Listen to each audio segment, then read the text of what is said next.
It's leg day, so welcome back to my gym. This is my garage, and so today I'm going to hit leg day. I love this workout that I've put together. This is my third week doing this program, and so I'm slowly trying to progressively overload to build a little bit of muscle. And what I basically do to overload is either go up in my reps or I go up in the weights, and it just really depends how I'm feeling that day. I typically like to take, especially when I do squats, that's my main lift that I start off with.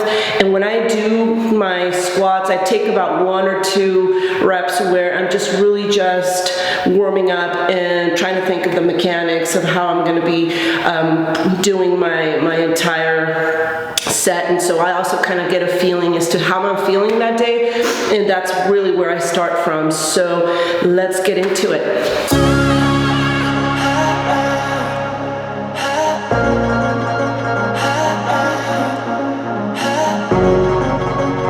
Back squats are an excellent exercise that I perform for an entire leg workout, but primarily I really feel like it hits my quads. And so with this exercise, I perform 5 total sets, but the first 2 sets are all about just focusing on the mechanics of the task at hand. And so I take the time to not load up with a lot of weight, and just really doing about 15 reps of pure thinking about bracing, breathing, and lifting yourself up with intention and just focusing on using the right muscles. So engaging the glutes, engaging your mind is very critical.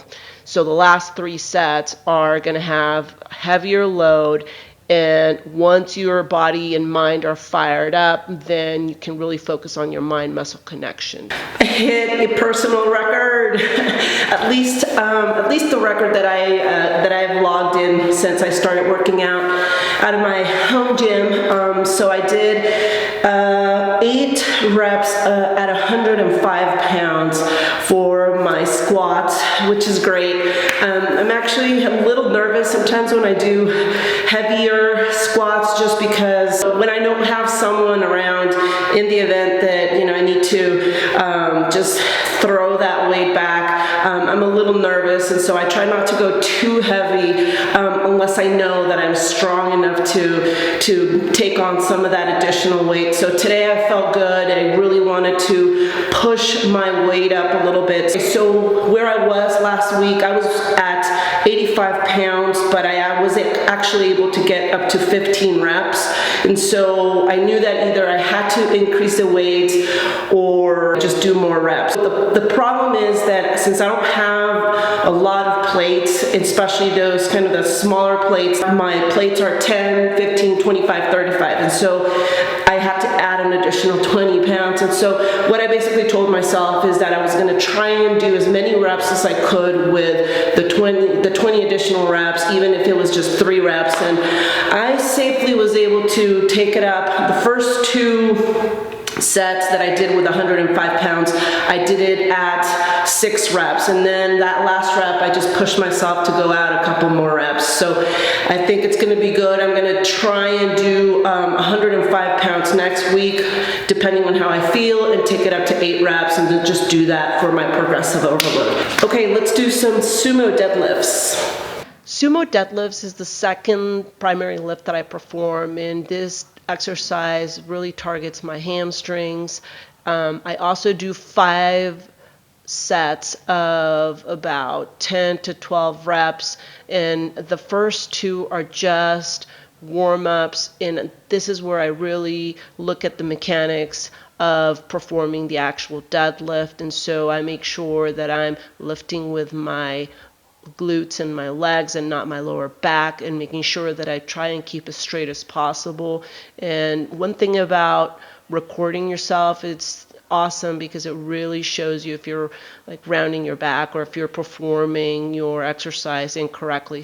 Okay, so I just wrapped up my sumo deadlifts, and I wanted just to say that My leg workout only consists of 6 exercises, but what I basically do is I go in with a purpose and intention on the first 2 lifts, which are my main lifts. So I try and go heavy as I can with my squats, and then I also try and do some heavy lifting with my sumo squats, because once you do both of those exercises, you've hit your hamstrings, your glutes, your quads, and so you literally, with those 2 lifts, you've gotten a pretty good leg workout at that point. And so the rest of the exercises, which are going to be 4, are more of accessory exercises. I'll try to go as heavy as I can, pretty much doing more reps on those, and then the final exercise is a burnout. And that's basically what my leg workout is all about, but trust me, it's pretty intense, and I have to recover at least 2 to 3 days after, just because I do go at it with intention and hit it hard. So let's go on with the next exercise. So the standing band hip hinge is one of my favorite exercises, because this is one of those complementary exercises for my hamstrings, but at the same time, I'm targeting my glutes. So I used a kettlebell to add a little bit of weight when I'm doing my hamstring, but then I'm also adding a resistance band. So once I'm actually pulling up, I'm resisting my hips and giving an opportunity for my glutes to contract at the very end. It's very much like a hip thrust, but it's a standing hip thrust. So I love this exercise because you're literally killing 2 birds with 1 stone.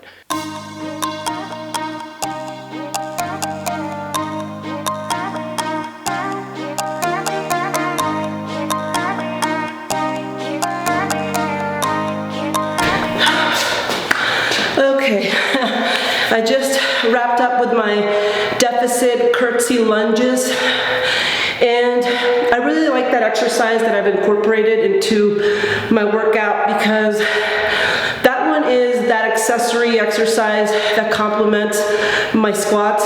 And so with that exercise, you're really working your quads, but I really feel it in my glutes, even more so than when I'm doing squats, because you're really just focusing on one leg at a time. I also like that exercise because I struggle with balance, and I'm concerned that will eventually with more time, and as I age, that I will have issues with coordination. So I try to do some exercises here and there that help me with coordination and balance, and so the curtsy lunge really does that for me. But again, I've realized that it's a great glute workout as well. Let me tell you, so when you're doing that exercise, really try and do it slow and controlled, and the reason being is you want to focus on that mind-muscle connection.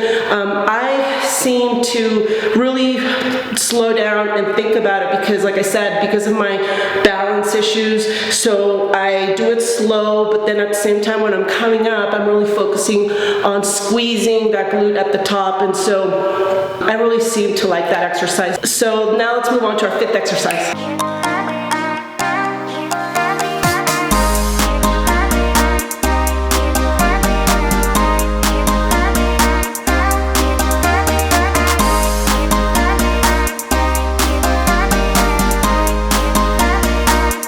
So just wrapped up my standing banded hip external rotation, and so that exercise is actually one that I like to use as kind of a burnout at the end of the workout, for specifically targeting the glutes.